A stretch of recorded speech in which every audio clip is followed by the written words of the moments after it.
Hey, thanks for tuning in. I had the most remarkable morning.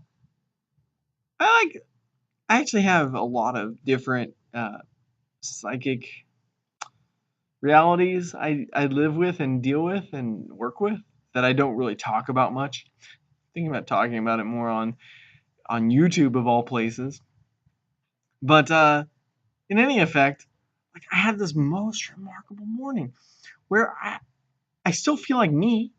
I still feel like it's me that's here in this body, but I feel like I'm looking at the world with fresh eyes. Like I look, it was in my room, and then I get here to work, and I'm looking around, and I've spent a lot of time organizing recently. It's been kind of an uphill thing, but several things today I'm looking at. I'm like, how, how is it like that? Like, how have I not noticed that? So, I did a lot of semi minor things today, like cleaning up this, reorganizing that, moving this so that's more accessible. And things just seem a lot easier to do. Like that little conscience voice saying, "Oh, you should do this." It's you know, of course everyone always has that to a greater or lesser degree, but it's not always easy to do what it suggests. But somehow today and yesterday it seems like it's a lot easier. The idea comes to me and I say, "Yeah, do that."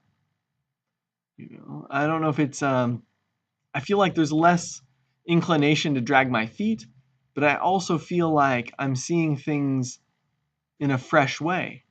Well, that's pretty exciting. This one cosmic friend of mine came by today. We were going to color his tattoo.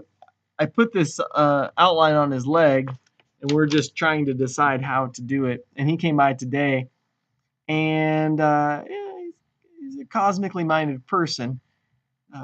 Thinking a lot about interdimensionalism and interdimensionalism and cosmic alignments, stuff like that. And he had a lot of the same things to say, as though things are fresh or new somehow. I like getting together with those people. It's pretty fun. When I was young, like 18, 19, I had some good cosmic friends, but they were well rooted in reality, you know? And I got a lot of blank stares when I was younger and I'd start talking about cosmic things.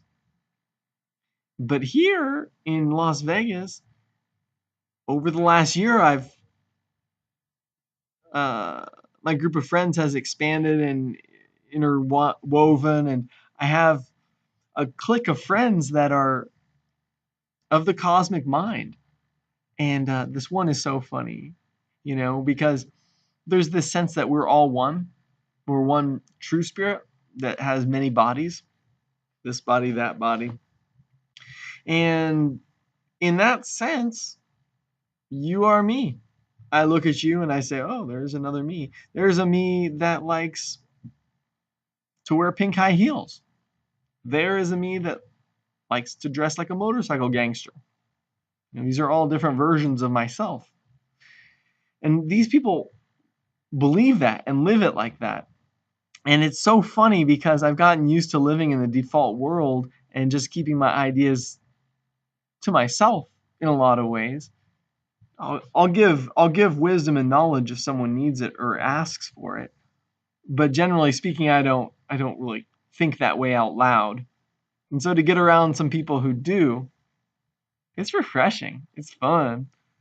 Even though I root my own beliefs mostly in the ancient Vedic stuff, the Hindu stuff, and I've already seen enough ends of the worlds of this last 10 years. It's like, well, that's nice. Another end of the world coming up. Neato. You guys enjoy that. I'm gonna keep working. I think that a lot of the end of the world stuff is just people wanting to have fun on the internet, and a lot of it is some sort of psyop, psychological operation to keep people from taking action. People who have the most skillful points of view are the very ones who end up being incapacitated by the end of some galactic alignment. I don't know. Interdimensional angel aliens coming down. Angel aliens. aliens, angelians.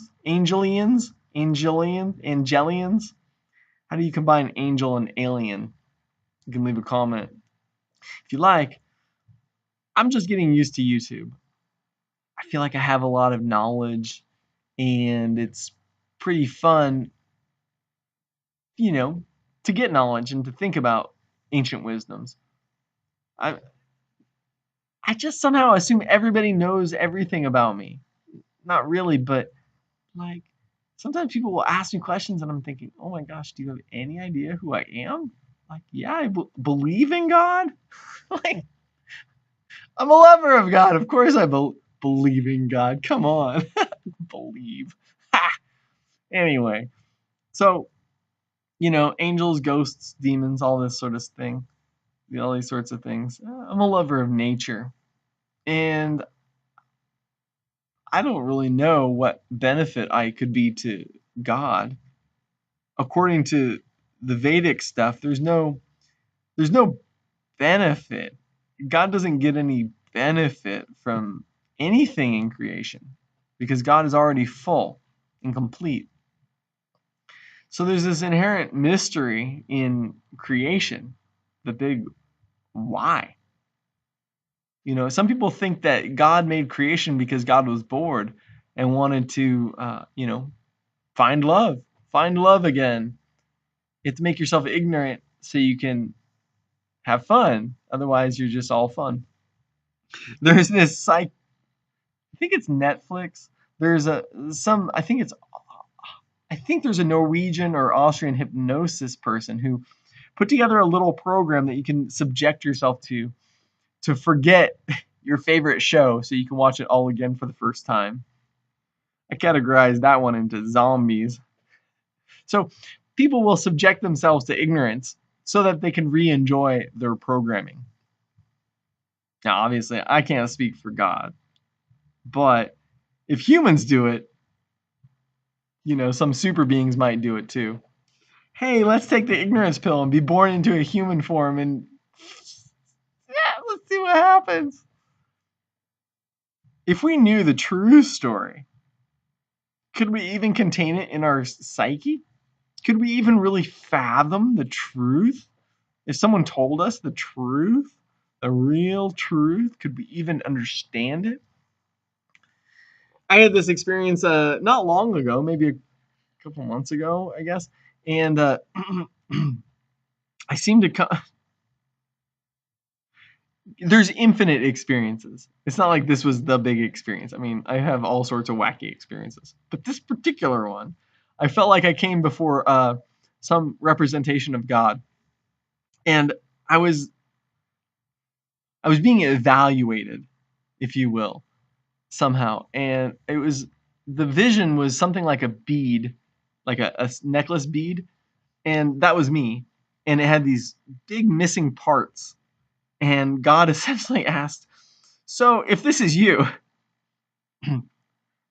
how would you make it a whole bead? How would you make the bead whole?" And I just said, well, I mean, if it's me, if you surrender to God, then if you just decide you're whole, boink, you're whole. So I'm interacting with this ignorance in this realm as though it's real. But at the end of the day, at the end of my life, bye. Have fun with that. Boink, I'm full. So that was my answer, basically, just be whole. And God was like, yeah, this one ain't in no danger. Let him do it. Go for it, man. Just, you go. Do your silly dance on earth. We're not gonna lose you. You're all right. And it's funny because, well, I mean, I'm proud, I guess, but it was funny because it was like one of these tests that could have been one of the great confounding things, and I was just like, yeah, just whatever, be whole. All right, get on out of here. Anyway, I really want to tell the world my stories. I'm just afraid I would get hunted down and one person would try and hire me and another person would try and kill me. What? You've been confounding us from every direction, mister. Oh my gosh. later. Say hey to my comments.